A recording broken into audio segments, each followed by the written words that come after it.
We all know that in society, each person has their own fate and belongs to a different class. But is this division truly necessary? Today's story will take you to an emotional situation where a famous monk, Venerable Ānanda, touches the heart of a lowly girl living at the bottom of society. Everything will change when the girl realizes something that few of us truly understand.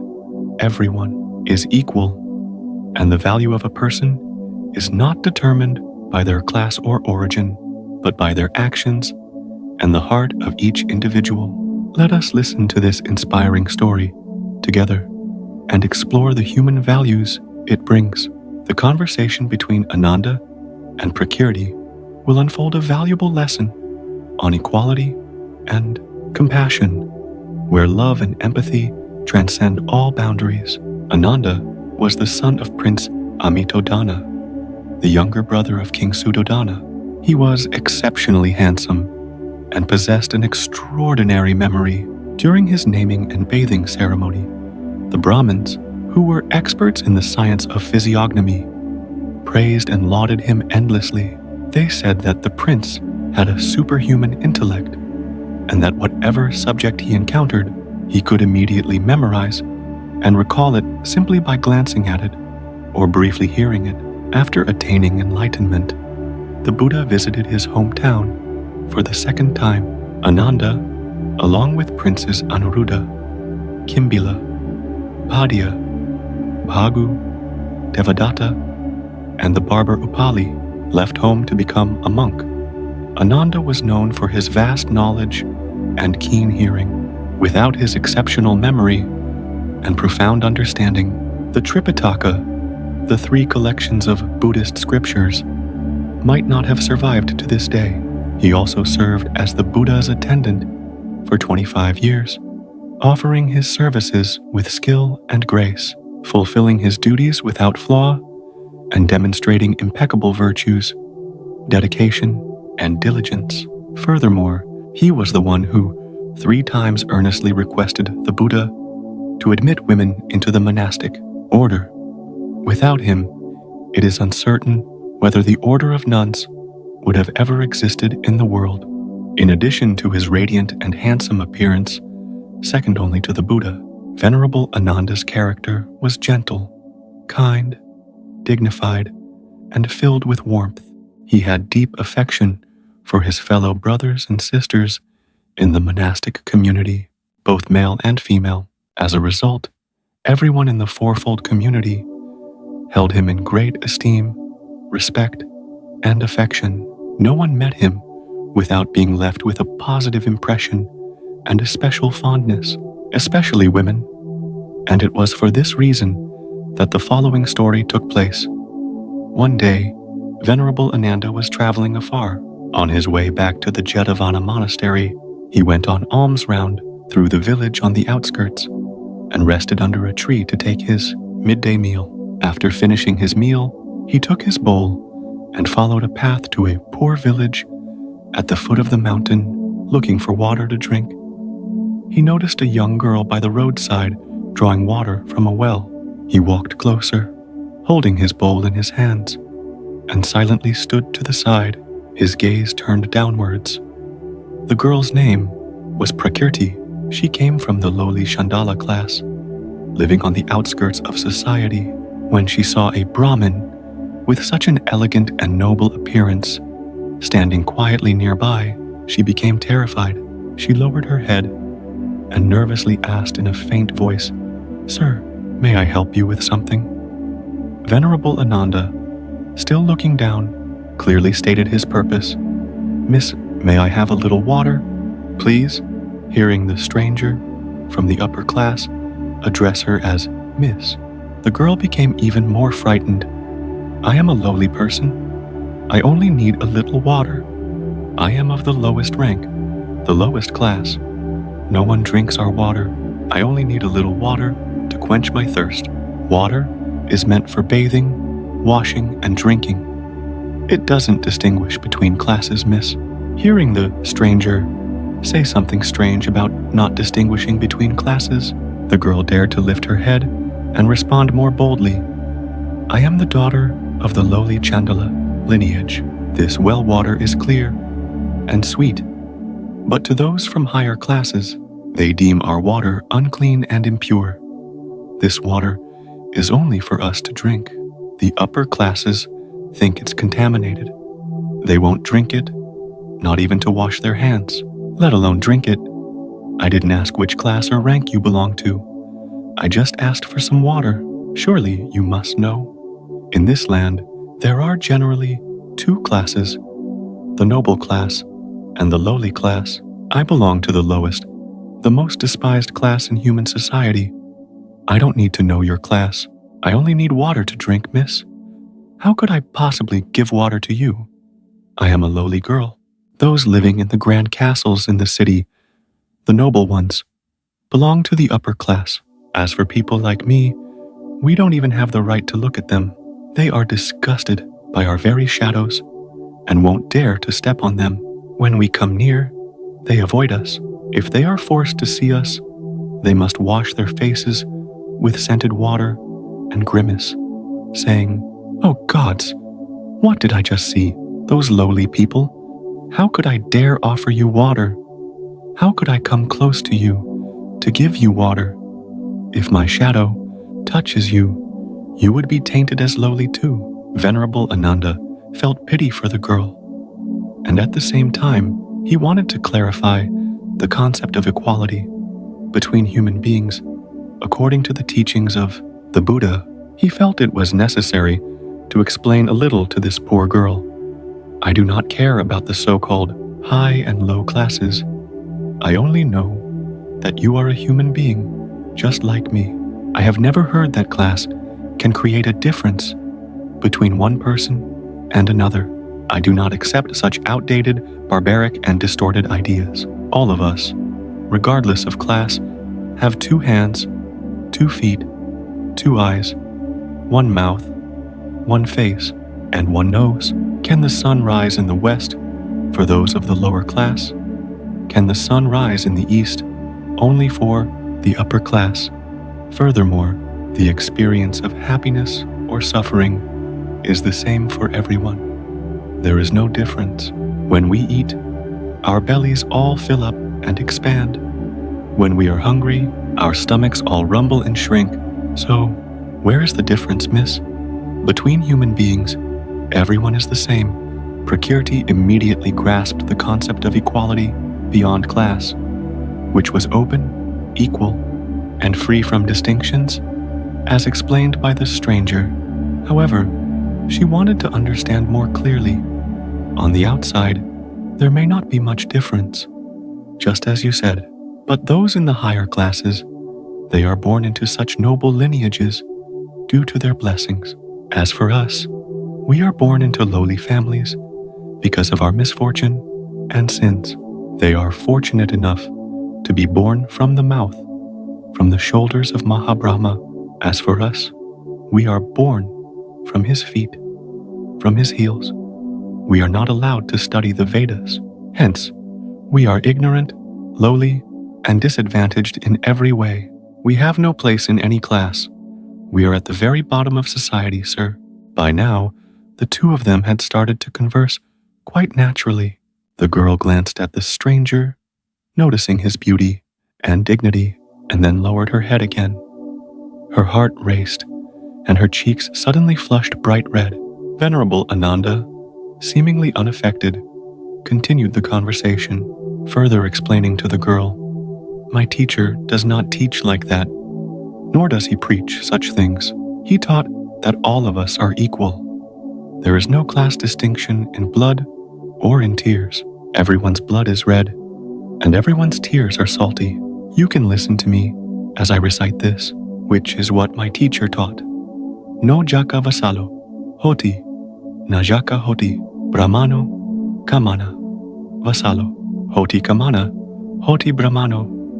It means, no one is born lowly. No one is born a Brahmin. It is through actions, through deeds, karma, that one becomes lowly. It is through actions, through deeds, that one becomes a Brahmin. The girl absorbed the words as if they were a refreshing drink To her soul, she cautiously glanced around to see if anyone was watching. Both fearful and shy, she lowered her head, her hand trembling as she brought the ladle to the bowl to pour the water. When she saw the water was enough, Venerable Ānanda drank it in one long sip. Afterward, he kindly and gently continued to explain to the girl, emphasizing the essence of the teaching. One must understand the value of humanity in the human community, not to be burdened by self-doubt or live according to society's imposed rules. One must respect the intrinsic value of humanity within oneself in order to rise, to stand tall, and to preserve the noble qualities of a person. This is how it should be. All human beings are equal and free. No law, institution, society, or person has the right to strip away that equality and freedom. Seeing that the girl was silently listening, appearing deeply attentive, he gently thanked her and walked away with his bowl in hand. The young girl stood frozen, watching until Venerable Ānanda disappeared into the distance. Gazing intently at the monk's retreating shadow, the girl seemed to still hear the echo in her ears. "May I please have a little water? May I please have a little water?" Oh, how sweet and soothing those words were. "May I please have a little water? May I please have a little water?" Oh, how gentle and humble they were. Who is this person? Where is he from? That is so noble and elegant, so beautiful, so kind. Surely there must be other wells in this city of Savatthi. Surely there is more water than just from this well. Why did he come to me to ask for water? Am I the only girl in the city of Savatthi? Truly, he came just to ask for water, not caring that I am of the lowly class. He must have known, with the way I am dressed, even a child would know that I am poor, lowly. Who is this handsome, noble, kind, gentle, and charming man? Where did he come from? Thank the heavens, thank the divine beings above for leading him to this fateful well. Because of him, I now know that I am also a human being, a young girl, just like anyone else. Until now, I thought I was not human, just a filthy, lowly animal, nothing more than an animal girl. Oh, his face is so enchanting. Oh, his eyes are filled with so much compassion. Oh, his figure is so graceful, youthful, bright, and beautiful. How could I meet him again now? How could I hear that sweet voice once more? What is life if I cannot see him again? Oh, if only I could give him water every day. If only I could speak with him for just a few words. Just a few words. If he comes again, I will never let him go. I will bring him home and keep him close. If I can gaze at him, I will not need to eat or drink. Just looking at him was enough to feel full, enough to feel happy. May I please have a little water? May I please have a little water? Oh, how those gentle words have etched themselves deep into the bottom of my heart, deeply into my soul. The mother of the lowly girl, seeing that her daughter had been gone for so long, grew anxious. She called out loudly, "Prakirti, Prakirti, where are you? I've been looking for you, and I can't find you. Where have you gone? Has something happened to you? Have you taken root by the well? Every time you go to fetch water, you always end up chatting with those other girls. Prakirti, Prakirti." "Yes, mother, I'm here. Where are you?" "I'm here. By the well, of course. It's already midday, and the ground is burning hot. All the other girls have already returned from fetching water. Why are you still there by yourself?" "Mother, the voice, it was so sweet. May I please have a little water? May I please have a little water?" "What is this? What water? Who asked you for water?" A young, incredibly handsome man. He had a shaved head, wore a yellow robe, and held a bowl of water. He was a young man with a noble, charming appearance. "Mother, shaved head? How could a young man with a shaved head be considered handsome?" Don't you know that they shave their heads to ruin their looks? It's to drive away beauty. I don't know about that, and I don't care to know. Don't even want to know. All I know is that the man with the shaved head is extraordinarily handsome. His whole body shines with a golden glow, like it's gilded. His eyes are kind and gentle. His demeanor is noble yet simple. He embodies kindness and simplicity, Mother. Is he of the same class as you? Yes, he said he is of the same class as us. What class is that, my child? It's the human class. The same human class, Mother. I'm sure you've played some trick, hiding your lowly status when speaking with him, right? There are so many lowly people in this land who don't want their slave status to be known by others. Such behavior is shameful. If any of us were proud and honored about where we stand, accepting our humble lives as they are, no one would dare to call us lowly or inferior. Perhaps you didn't tell him you're the daughter of a lowly family, did you? No. I told him I'm from a lowly family, but he wouldn't accept it. He just kept saying over and over, I just need some water to drink. He even recited a verse, probably something his teacher taught him. A person becomes a Brahmin or lowly not by birth, but by actions, by karma. What else did he say? He said some things that sounded very profound, but I couldn't fully understand the meaning. Really? Can you remember any of it? Tell me what he said. It's impossible to forget. It's like it's engraved in my mind. Then tell me. He said, don't act against the natural freedom that we have as human beings, denying our human nature by thinking that we have a separate nature, one that is lowly, inferior, despicable, and unchangeable, is harmful. Thinking and acting this way is more dangerous than killing the true essence of ourselves. Lacking self-respect is a lower attitude than destroying our true human nature. He said that all human beings born on this earth are free.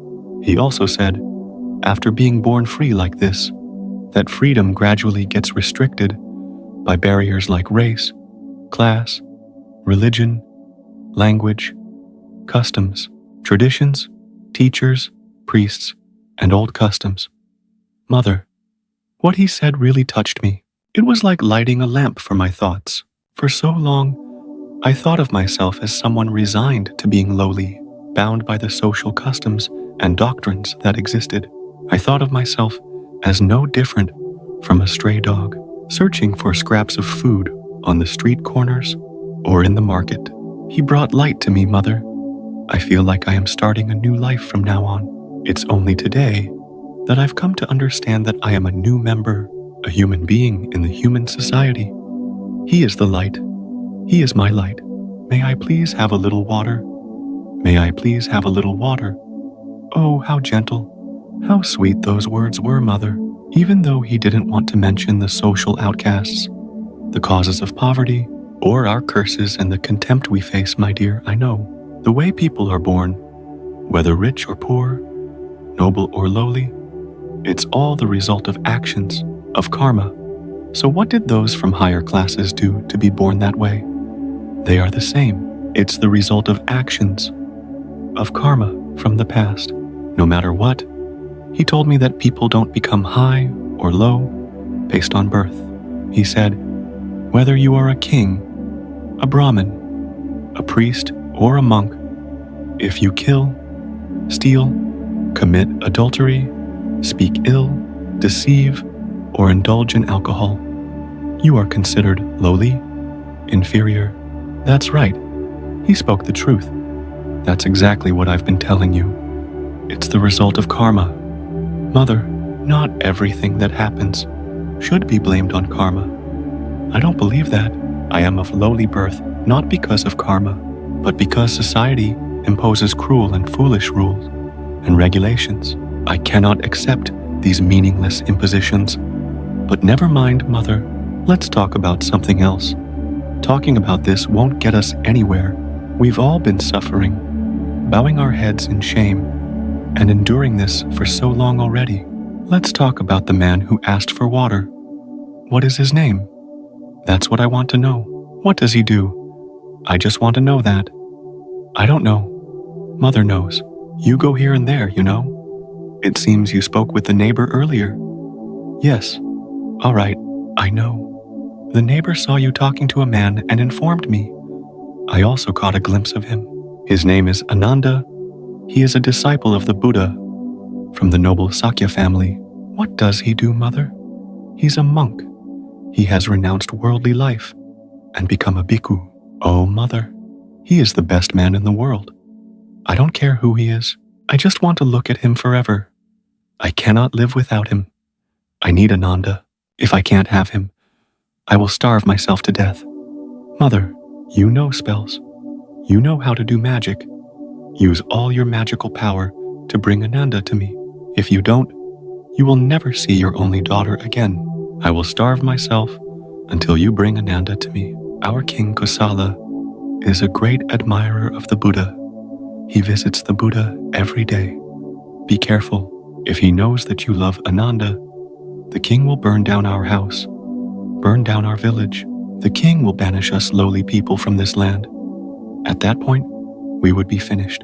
You would be harming everyone in our lowly class. Do you understand? I don't care. Mother, read the spell right now. If you read the spell, Ānanda will come immediately. If I don't have Ānanda, I cannot live. The Buddha is someone who has transcended all desires, so his mantras are powerful and transcendent. And Ānanda, who knows the Buddha's mantras, surely does. I've heard that the Buddha mantra can destroy. It's fine. My mantra is very powerful. If you don't help me, I'll die. Seeing her daughter pleading with so much sorrow and desperation, the mother, unwilling to see her suffer, nodded. All right, for your sake, I will try my best and recite the mantra for you. While there's still water, there's still a way. The mother hurriedly gathered dry cow dung, dry grass, and more firewood, setting them ablaze to create a strong fire. She found some flowers from somewhere and slowly plucked the petals, throwing them into the flames while chanting the mantra, Amale, Vimale, Kunkume, Sumane, Yena Padasi Vidyut, Ichaya Devo Varsati, Vidyotati Garjati, Vismayan, Maharajasha, Samabhi, Vardhayitum, Devebhyo, Manushebhyo, Gandharvebhya, Shikigraha Deva, Visikigraha Graha Deva, Anandasya Gamanaya, Samgamanaya, Kramanaya, Grahanaya, Juho Swaha. While the mother chanted the mantra repeatedly, as if calling a spirit, Venerable Ānanda, within the monastery, felt his mind become disordered and chaotic. He no longer had control over his thoughts. It was as if someone was manipulating him. He left the monastery in a daze and wandered straight to the house of the lowly girl and her mother.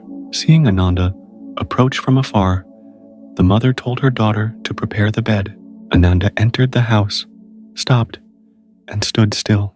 In his dazed state, he saw the young girl, Prakirti, decorating herself gracefully, looking quite joyful. Venerable Ānanda instinctively realized he was in danger and thought of the Buddha. In his mind, he silently prayed for the Buddha's protection. With his pure divine eye, the Buddha saw that Ānanda was in a perilous state. Immediately, using the supreme power of his mind, the Buddha recited a mantra that sent a supernatural message through space.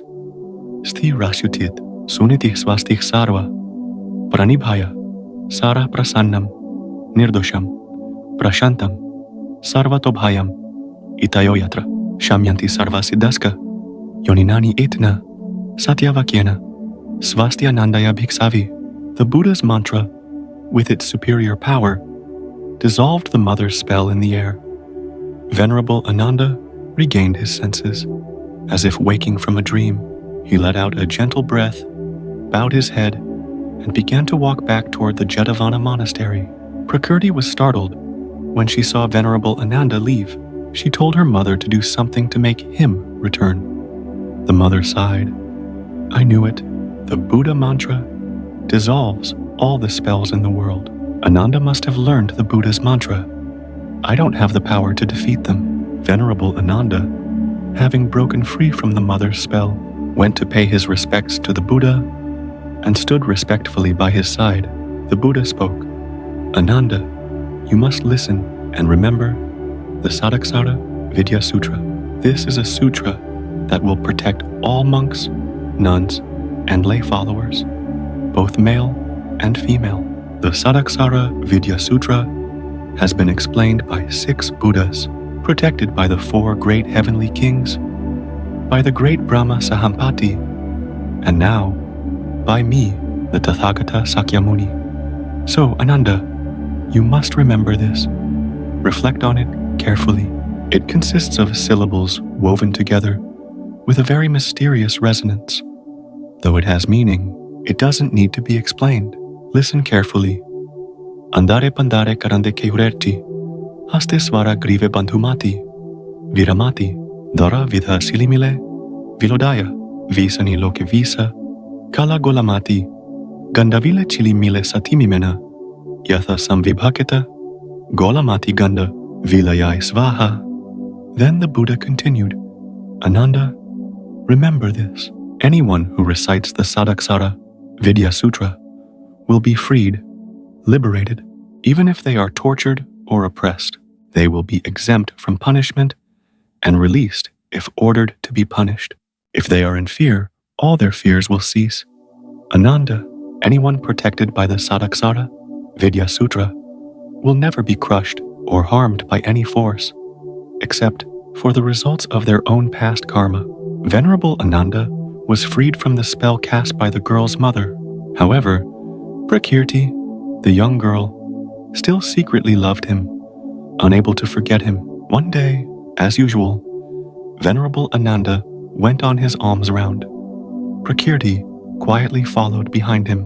Ānanda, sensing the danger, stopped going on his alms round and returned to the monastery, where he explained the situation to the Buddha.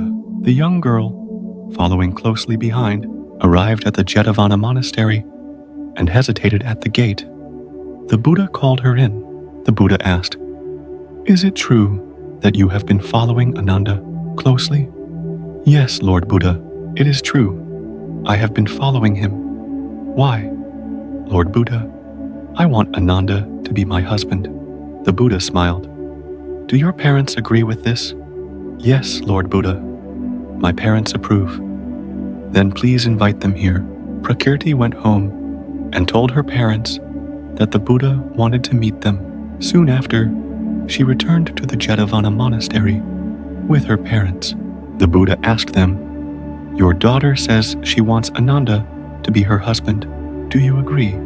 The girl's parents replied, "Lord Buddha, we agree. Our daughter says she cannot live without Venerable Ānanda. She says she will starve herself to death if she cannot have him." The Buddha nodded. "Very well. You may go home in peace and leave Prakirti here. I will take care of everything." Her parents bowed to the Buddha and left. The Buddha then turned to the girl and asked, "In the city of Savatthi, you could have as many young men as you want. Why do you love only Ānanda?" "I like Ānanda very much. I love Ānanda so much. Truly, so much. Oh, my heart shines brightly because of him. My heart feels so warm when he is near. I have learned to think freely because of him.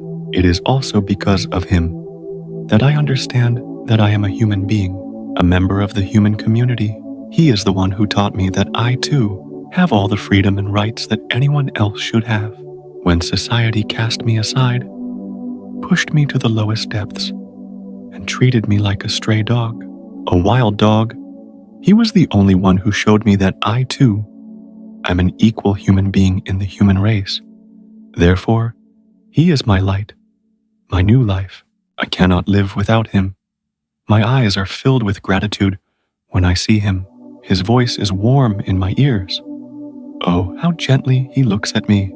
His kind words are etched deeply into my heart. I must have him, Lord Buddha." "Very well. I will give you Ānanda, but you must follow what I say.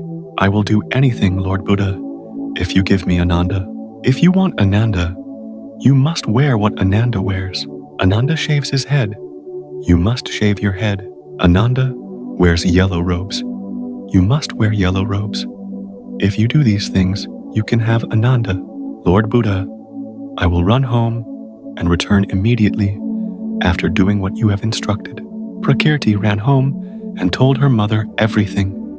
Her mother scolded her. Prakirti cried and refused to eat. The mother scolded her, but her heart was filled with deep sympathy. My dear, are you out of your mind? Are you going to starve yourself to death? Please, mother, shave my head for me. If you don't, I will die. You are mad. The mother tried to reason with her daughter. My dear, a woman's beauty is in her hair. If you shave your head, where will your beauty go? Are you blind? What could make a woman more unattractive than a shaved head? Oh, if your hair is cut, if your head is shaved, how ugly and monstrous will you become? Is there a girl in Savatthi more beautiful than you? I will find you a better man. Don't be hasty, my dear. Be patient for a while longer. Think carefully. What beauty is left in a girl with a bald head like a fish's head? My dear, don't be foolish. Don't be mad anymore. Come to your senses. No matter what you say, I don't want anyone else. I only want Ānanda. I only like Ānanda. I only love Ānanda. To me, he is perfect. He is the best person in this world. His face shines brightly like gold. I love his kind eyes, his sweet voice, his dignified walk. On this world of Jambudvapa, I don't want anyone else but my Ānanda. The mother nodded and said, All right, eat then. No, I will starve myself until you shave my head. Prakirti fasted for several days after that. Fearing she might die, her mother finally gave in and shaved her daughter's head. Once done, the mother, almost pouting, said, There now, take a look in the mirror and see what you look like. You look like a hideous nun, unlucky and miserable. Surely, everyone will be disappointed in you. This is the clever trick, the cunning strategy of that Ānanda's teacher, the Buddha. No one comes back home after being lured and deceived by that Buddha. Truly, besides the Buddha mantra, he must also have hypnosis powers. Prakirti chuckled. That doesn't matter. I don't care about anything if I can have Ānanda. I don't care if I have to beg for food in the streets with him. Mother, thank you so much. I'm running to the Jetavana monastery right now. Goodbye, Mother. Goodbye, my dear mother. Go on then, the mother snapped, raising her voice. We'll see what happens. The young girl, Prakirti, with her shaved head, walked to the Jetavana monastery, wearing a yellow robe. She bowed to the Buddha and stood with her hands clasped to the side. Hundreds of monks, including Ānanda, were sitting around the Buddha. I bow to the Blessed One, the girl said. I have done exactly as you instructed. Please keep your promise and give Ānanda to me. The Buddha spoke. Well done. You are now worthy of receiving Ānanda. Before I give Ānanda to you, you must answer a few questions for me. Please, Lord Buddha, ask away. What is it about Ānanda that you love? His appearance, his face, his eyes, his speech, his gait. What is it about him? To me, Ānanda's face is beautiful. His nose is high and straight, lovely. His eyes are gentle and sweet. His ears have rounded, bright lobes, as if they possess a magnetic pull. So attractive. His voice is sweet as honey. His thoughts are right, noble, just, and clear, aligned with the eternal truth. His whole appearance is alluring and captivating. Any girl in this world who doesn't fall in love with Ānanda must be blind. Anyone who isn't moved by Ānanda must have no heart. That is the truth. I love all of his divine beauty. The Buddha spoke slowly and calmly. You see Ānanda's body as beautiful, don't you? His skin is bright yellow, like polished gold, is that right? But listen, my child, if his skin is injured, it will bleed. If left untreated, it will swell, it will hurt, it will suppurate. What you call beautiful is merely the outer appearance. The skin, the beauty or attraction you perceive, is based solely on the surface, the outer layer of skin. But if someone's skin were removed, no one would want to look at that person anymore. If the inside of the body were exposed, dogs and crows would attack, tear at it, and bite it. You would have to chase them away with sticks. This body is not made of pearls, gold, or silver. It is not designed from precious stones or coral. It is made of bones, skin, tendons, flesh, blood, mucus, urine, saliva, feces. This body is of no value when you look at it. If you look at its true nature, you will see how disgusting it is. Those who lack wisdom may think it is beautiful. In reality, it is impermanent, like bubbles in water, like a flash of lightning, an illusion, like magic, like a dream. The body is fleeting, unreliable, deceitful. It is like a bag filled with waste. When the body falls ill, we become enemies to ourselves. If we skip food or water for a day, if we don't bathe for a day, if we don't gargle for a day, we will see just how repulsive we are. All the disgusting things will seep out of the body. The body is the dwelling place of illness, sorrow, fear, and suffering. No one can know when they will die, whether today or tomorrow. The filthy waste of the body makes us feel repelled by it. This body is the home of filth and disgust. We cannot carry this body with us. We cannot give this body to anyone. This skeleton consists of 300 bones, not including the teeth. These bones are connected by 180 joints. Flesh is bound together by 900 blood vessels. 900 pieces of flesh are attached to the tendons. The entire skeleton is wrapped in skin, so we don't see what's inside. The skin is smoothed by fine threads woven together. The body has millions of pores. The waste oozes from the body like grease, gathering at the edge of a pan or pot. It is inhabited by millions of insects. It is the place where morning hair finds refuge. The skin is a container for the waste expelled through 9 openings. When the breath leaves this body, everyone will be afraid, and even touching it will be horrifying. Just a few days later, it will smell rancid from the waste seeping out. Loving this dead body, or loving any dead body, what difference is there? Love is born from craving and desire. Where there is no craving, there is no desire, no infatuation. Where there is love for the body, there will always be sorrow and suffering. Since you started loving Ānanda, haven't you experienced all kinds of sadness, crying, sighing, refusing to eat, refusing to sleep, becoming weak and exhausted, both body and mind? You should have realized this by now. None of this is true happiness that you should waste your energy pursuing, nurturing, or cherishing. Now, think carefully with your wisdom. Look again, examine closely whether Ānanda's body is really worth your infatuation, your fatigue, your longing, your secret love. Tell me, is it really worth it? Tell me, what do you think?